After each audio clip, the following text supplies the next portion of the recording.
So you're looking for a good used road bike, something you can commute on, something you can tour on, something you can take to the track on the weekends, something with a proven track record, but it's not going to break the bank. Well, a used Triumph Tiger 1050 might just be the answer. It's 2025 now. This is a 2011 model, and I've hunted around the world looking at bike sales, prices, etc.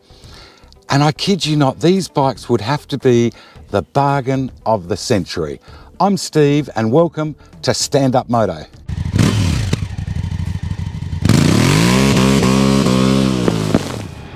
If you're a new viewer, welcome. If you're a return viewer, welcome back. In a moment, we're going to have a close-up look at the bike and do a little bit of riding and see just what this bike can do. But you may be wondering, Steve, why are you reviewing a 2011 bike in 2025? Well, a little while ago, I received an email from a chap in the US who said, Steve, I'm looking for a road bike. He'd just bought a house, he'd had to sell his fancy machines, but he had a list of requirements, and they were, he wanted to be able to tour with his partner, fair enough. He had to commute on the bike to and fro to work, which a lot of people do, of course, every single day. But he wanted to be able to have fun on the weekends, and it had to be quick. Now, every now and then I come across riders of these Triumph Tigers, and they absolutely love them. So what I did was hunted around, found one. Instead of just having it for a morning or an afternoon, I decided to buy it myself, and I tried to find one with the highest possible kilometres on it that I could, and that was 150,000 kilometres, or around 93,000 miles. So it had to fit Damon's budget, it had to fit Damon's requirements, and you know what? I think we've hit the nail on the head. This thing is a terrific bike, and if you can think of something else in this price bracket, and I'll tell you what I paid for this bike at the end of the video. But for now, let's get stuck in and have a look at it. Tucked away in here is a beautiful triple cylinder, 4-stroke overhead cam, liquid cooled motor. And if anyone knows how to make triple cylinder motors, of course, it's Triumph.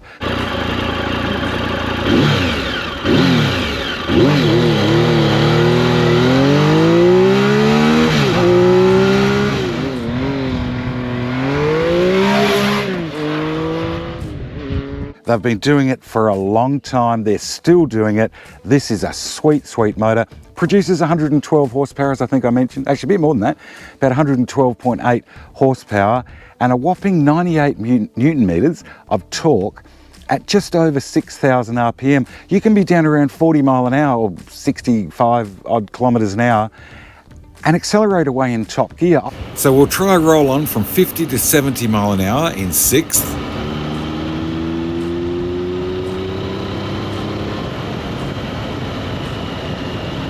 That was way too easy. Let's try it from just under 40 mile an hour up to 70 in top.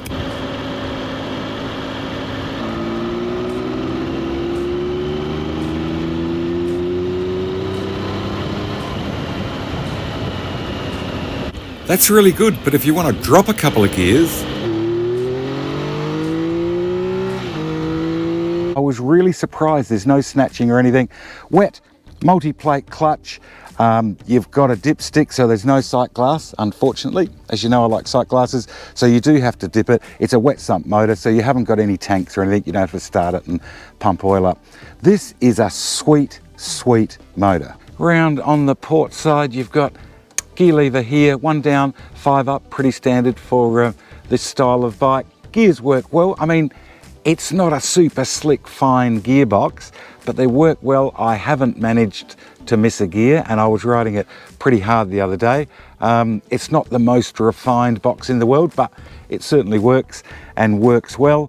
Rear pegs here up fairly high, so if you've got a passenger on the back, their knees are going to be quite high. Front forks, 43mm, upside down forks, as you can see. They're a shower fork, they're a really good fork. They've got adjustable preload, rebound, compression dampening. They work really, really well. I had it on the track the other day, and yeah, very impressive forks. And remember, this is 2011.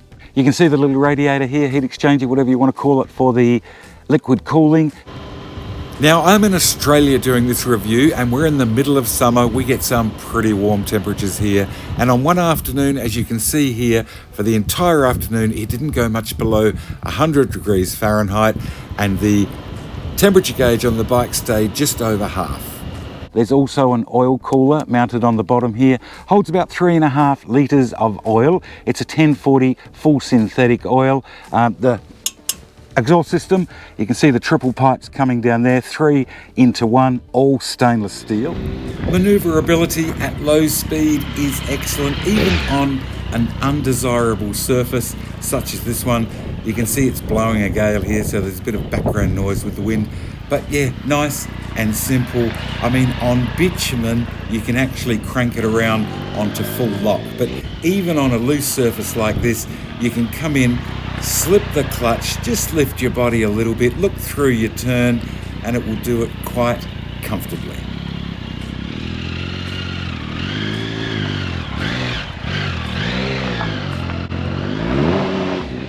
Front tyre, a 120/70 ZR17. That's mounted onto a 17 by 3.5, I suppose you call it multi-spoke cast aluminium wheel. Front brakes, 320mm, that's about 12.75 inches. 4-pot Nissan calipers, and of course it's dual, one either side. The brakes are really, really good. If we've not seen that, we'll see that shortly. This is pulling it up from 100 kilometres per hour or a little over 60 mile an hour. You can just see that little back wheel hop as it comes to a stop.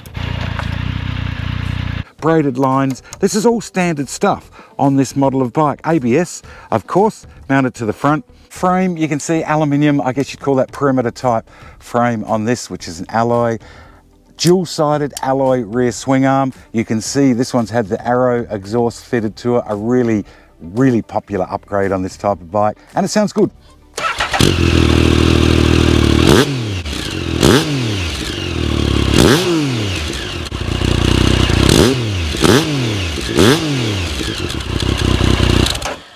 Yeah, so it's not too bad. It's not overly noisy.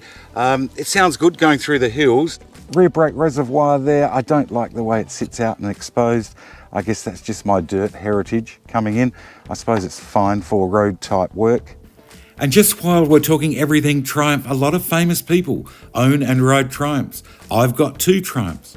Okay, I'm not famous, but this guy is James Bond on a Triumph. Actually, I don't know if he rides one or not, but nothing more British than a picture of James Bond on a Triumph. Someone who did own several Triumphs, 40s movie bombshell. Rita Hayworth seen there on one of her Triumphs. Ewan McGregor, I would expect nothing less than to see him on one. A lady who knows her motorbikes, R&B queen, Pink, seen out and about on her Triumph. Chris Pratt, he used them to get away from dinosaurs or chase them or something. Bex himself doesn't just use his left foot to kick a ball. There he is out and about on his Triumph. Dirty Harry owned several Triumphs. I don't know if he still does. Evel Knievel rode Triumphs in the late 60s before he signed his financial contract with Harley Davidson. You'll see officers out on a Triumph and gentlemen out on a Triumph. See what I did there? In fact, if you look hard enough, you'll even spot the occasional doctor out and about on a Triumph. Young Bradley, seen here on a Triumph, and his ex, the Tomb Raider herself, also seen here on a Triumph. Now, whether you love him or hate him, you'll see Thomas out and about on a Triumph, and, you know, he really does know how to steer a motorcycle. The future King of England is spotted here, astride a Triumph, hasn't got his helmet on, naughty boy. And, of course, the King of Cool, Steve McQueen, loved his Triumph motorcycles. He used them in his movies. He owned them privately. He raced them. And here is one of the most famous scenes you'll ever see of a Triumph. Rear tyre, a 180/55 ZR17. And one of my favourite tyres that I like if you're pushing a bike around, Pirelli Gran Turismo, the Angel GT. They're a really good rear tyre. You can get this bike so low before it starts to break traction. Rear wheel, cast aluminium, of course, multi-spoke again, 17 by 5.5. The rear brakes themselves, only a single disc on the rear, as most bikes have got. I think all bikes have only got a single on the rear, haven't they? 255mm, that's about 10-inch. Two piston calipers. Once again, you can see the ABS wire here, braided lines. Actually, that hangs out a long way, doesn't it? You wouldn't be careful, you don't want to catch that on a stick or something. In saying that, it's a road bike. It's not a dirt bike. But yeah, all works well. ABS works well. You'll see in the braking test, I just hopped the rear off the ground. I also want to show you what it's like on unsealed roads in a moment. But just before we do, we'll finish with the back end. Wheel travel about 6 inches or 150 mil. Actually, I don't think I mentioned the front wheel travel. That's 140 mil or about 5.5 inches on the front, which is plenty. It doesn't need any more than that. This is a Showa monoshock on the rear. Showa, remember, standard. This is fitted to the bike. It's got adjustable preload and rebound dampening, and it works really, really well. There's that rear brake reservoir that I was talking about. Easy to see and check your fluid levels, but it is a bit exposed. Yeah, look, it's probably not bad. There's obviously no damage to it, but I'd love to see a little cover over it. It is, of course, chain drive, a decent, nice 530 chain. It's just a good big chain on here. Rear sprocket all looks good. Nice and simple to adjust your chain tension. You've got the bolt that goes within, and I see it's got inserts there as well, so you don't get frozen bolts inside your rear swing arm. So what's it like on the unsealed roads? Well, you'd know if you'd watched my previous videos. I do many thousands of kilometres a year on unsealed roads. This is not the model of Tiger to be doing this type work where you've got heavy bull dust and heavy sand.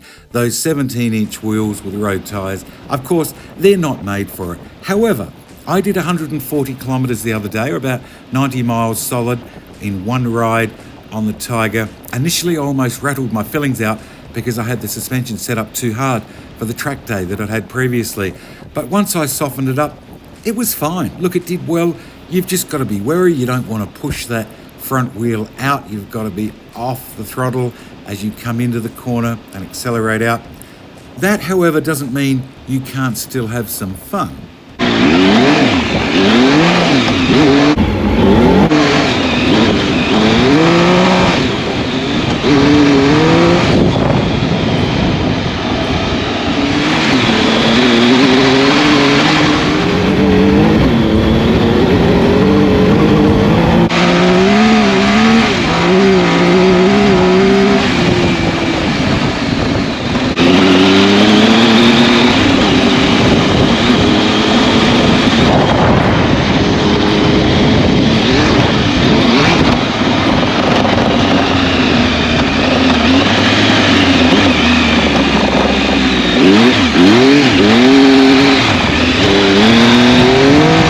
Yeah, if you're practiced enough on that style of riding on road tyres and you're silly enough, it's a heap of fun. What I wanted to show you here is I've just got slight power on as I come into the bend, then I lean on the power, just bring the rear end out a little bit until the bike stands up and it gets you around nice and safe. The other thing I wanted to try was the ABS on road tyres on the dirt.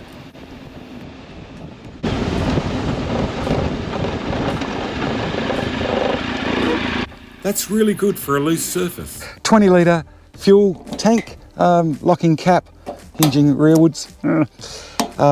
20 litres. That should give you about 300 kilometres. Well, I know it gives you 300 because I did 305 kilometres the other day before I had to fill up. It was pretty empty, I might add. That's a couple of hundred miles, I suppose. I suppose around that 45 odd mile to the gallon.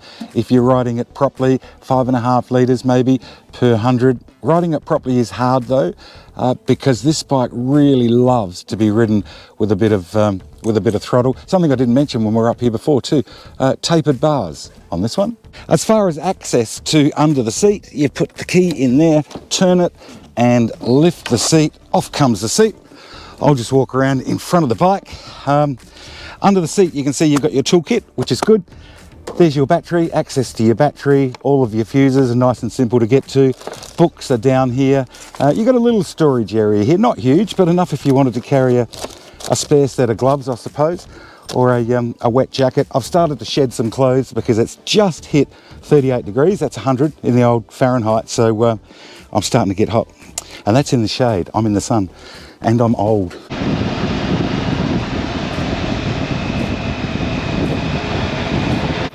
So what's it like as a general take for a ride bike on the weekend, hit the road with some mates? a lot of fun. The seating position is ergonomically, you're sitting fairly upright, maybe a little bit of a lean forward. Gee, have a look at that. All of that yellow you see is normally green. We've had a long, hot summer here and everything is dry at the moment. But yeah, very comfortable bike. When you get off it at the end of the day, you don't feel tired or worn out or fatigued in any way. That's good. This road's not brilliant with the 17s, as you can see, a lot of ridges. It's tidied up a little bit here. If I had a complaint, the windscreen, for me anyway, was terrible. It directs the wind straight at my helmet. I tried moving my head up 2 inches, down 2 inches, and I just couldn't get it right. It wasn't buffeting, but it was just so noisy in the helmet. So an aftermarket screen, I think, would be a must. But as a general take for a ride bike, I think you would really surprise some more sports-oriented bikes when you're riding the Tiger. So I've just taken it off of the centre stand. I've moved back into the shade, a little bit cooler. Seat height, it's fairly tall. It's about 32 and a bit inches, 835 odd millimetres. I had a look on the net and you can buy mechanical lowering links, which will drop it down about 2 inches and give you around that 30-inch seat height, which I think would be ideal if you're not into the taller bikes. I love my taller bikes, as you'd probably know if you've watched previous videos. But yeah, so I can get down. Look, I'm on tippy toes either side. I'm 5'10", but I'm shorter in the legs and taller in the body. So if you like a lower bike, set of those mechanical links, about $60 to $100. They're not expensive at all.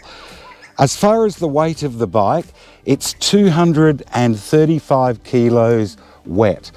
I know they quote dry weights, but I mean, when is your bike ever dry? You've always got fuel and oil in it, and that's around 198 if you're interested in the dry weight. 235 kilos, it's not overly heavy. It's quite short in the wheelbase. It is an absolute wheelie king. If you like doing wheelies on bikes, I had this on the track, as I think I mentioned, and it is just constantly up on the back wheel. You can have an absolute blast with this bike. It's a wheelie king of a bike, as in wheelie, mono, whatever it's called nowadays. I'm old. Ergonomics wise, this is the SE. So you've got a standard model, so I'm told, and an SE model. This has got a gel type seat on it, and it also has things like the center stand. It's got heated grips. What else comes on the SE? If you're a Triumph person, and back in the 2011 Tiger days, maybe you could let me know, a few little extras that come on the SE, maybe the ABS brakes. And I'm going to show you the Luggage. If you're into touring, this would be a great touring bike.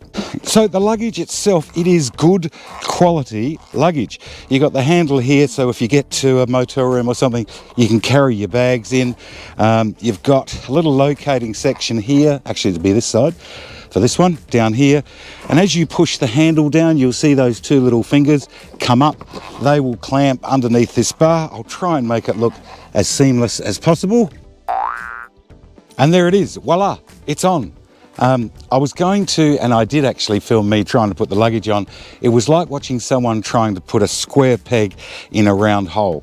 But I'm sure once you got used to it, it would be pretty straightforward and simple. But you can have a look at the amount of luggage capacity it's got. So if you're into touring, this would be great. And all three have got handles on them. So once the panniers are on the bike, they are locked on the bike. You have to put the key in to turn it that way if you want to take them off. This way, turn, push that, open her up, down she comes. Nice little pannier, it's not huge, you're not going to get a helmet in there, but you've got your straps, your little retainers there, so it doesn't flop down and everything falls onto the road, which is good. So as all riders know, when you're out and about and you need to lock up your helmet, pretty important, will a full face helmet fit in the top box? This is a Shoei Neotech 2, pop it in, push those little sections, just. Popping it up onto the centre stand is pretty easy. Just put your right foot on the ball of the centre stand, which by the way is standard on the SE model. I just grab the pannier racks, give it a pull, she's done. Up in the cockpit, pretty straightforward. Engine kill here, engine start there, rear mirrors there, front brake reservoir there, your tachometer, nice, big, easy to read tacho, really handy if you're giving it curry on a track or something. 10,000 RPM red line, so yeah, it's quite high. Speedometer, there you can see I've done 3,800 kilometers on this bike since I've been testing it. Speedometer here, fuel gauge on this side. Yeah, I don't know if I've learned to trust the fuel gauge, to be honest. Temperature gauge is on the left hand side. Scroll through these buttons for all your different trip 1, trip 2. Down here, now this is the SE model, and I'll tell you the things that the SE has got shortly. This has got heated grips. There's your heated grip switches, and I spoke about the, can you see the rebound? Maybe there, if I put the camera down in there, you can adjust your rebound, compression, dampening, and all that sort of thing up here. On the left hand side, you've got your horn, indicators, high beam, and somewhere on the back, there it is, a pass light on the back. Rear lights are LED. You can see there's the tail light there. Put my foot on the brake. Brake light, front brake switch. Indicators, they're globes, but they're nice and bright. They seem to work well. Nowadays, I think everything's LED. But yeah, it's pretty good from the back. Headlights, yeah, look, not brilliant, to be honest. There's your standard one light on there. If I click it onto high beam, they're all right, but really, if you were going to be doing any night riding or touring especially, I would be hanging a set of driving lights off these crash bars on the side. Indicators, left indicator, or I guess right, if you're watching this, right indicator is there. And indicators work well. They're not self-cancelling. You've still got to knock them off yourself, but it is 2011, don't forget that. But yeah, headlights, I'm not in love with the headlights. Good set of driving lights, that'll be problem solved. So what is my summary and conclusion of this 2011 Triumph Tiger 1050? Oh, while I think of it, if you've enjoyed the video, please give it the thumbs up for me. Best way to support the channel. Well, the first thing is it had to fit my viewer's budget, and that budget was $2,500 US. And I managed to come in under that. I paid 3,500 Australian dollars. That's 2,166 US dollars. So that's AUD to US. And what did I have to spend on it? Well, a big fat zero. I have not spent a cent on this bike, bar putting fuel in the tank, which by the way is premium because it's fairly high compression ratio. This is a quality built machine. I mean, it's quick even by today's standards. It does a sub 12-second quarter. It handles well. The ABS works well. I mean, it stops very well. It has a quality luggage. It's a good bike. It's comfortable, reliable. Even after 150,000 kilometers, I mean, this is not a young bike. I haven't used any oil. I have not touched this machine apart from clean it. And as you saw in the video, I utilized all of that 112 horsepower. I've really enjoyed doing this review, and I think I'll do a few more like it. Hopefully you did. Let me know in the comments if you'd like to see more of these earlier bikes or older bikes in the reviews. So I think in closing, all that I have left to say is, Damon, down there in Florida, in the US, I think we've found you a bike.